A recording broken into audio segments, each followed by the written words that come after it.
అనకాపల్లి జిల్లా నక్కపల్లి మండలంలో bulk drug park వ్యతిరేక ఆందోళన మరోసారి ఉధృతమైంది. ప్రభుత్వ స్పందన లేకపోవడంతో మత్స్యకారులు రోడ్డెక్కి 4 గంటల పాటు జాతీయ రహదారిని దిగ్బంధించారు. ఉద్రిక్తత పెరగడంతో జిల్లా కలెక్టర్ విజయకృష్ణన్, ఎస్పీ తుహిన్ సిన్హా ఘటనా స్థలానికి చేరుకున్నారు. 15న రాజయ్యపేట గ్రామానికి వచ్చి మాట్లాడతారని కలెక్టర్ హామీ ఇవ్వడంతో మత్స్యకారులు ఆందోళన విరమించారు. బల్క్ డ్రగ్ పార్కును వెంటనే రద్దు చేయాలని మత్స్యకారులు డిమాండ్ చేశారు. ఉదయం గ్రామంలో నిరసన తెలిపి మధ్యాహ్నం పెద్ద సంఖ్యలో నక్కపల్లికి బయలుదేరారు. పోలీసులు అడ్డుకోవడానికి ప్రయత్నించిన మత్స్యకారులు బెదరకుండా కోల్కతా చెన్నై 16వ నెంబర్ జాతీయ రహదారిపై బైఠాయించారు. సిపిఎం వైసీపీ నేతలు బల్క్ డ్రగ్ పార్కును రద్దు చేయాలని, ప్రజలపై జరిగిన నిర్బంధ చర్యలను ఖండించారు.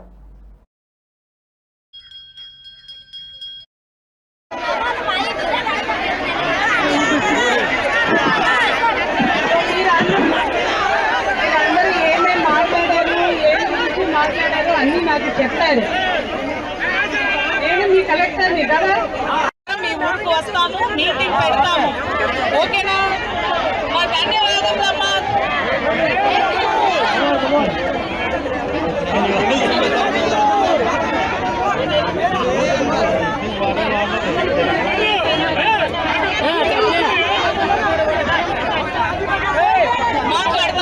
మాట్లాడతాం. ఇక్కడికి తీసుకొచ్చి బల్క్ డ్రగ్స్ పార్క్ రద్దు చేస్తామని ప్రకటించే వరకు ఈ పోరాటం కొనసాగుతుంది. సమస్య మీ చేతిలో ఉంది, మీరే నిర్ణయం తీసుకోవాలని డిఎస్పీ గారికి, తహసీల్దార్ గారికి విజ్ఞప్తి చేస్తా ఉన్నాం. భవిష్యత్తు పరిణామాలకు మీరే బాధ్యులవుతారు.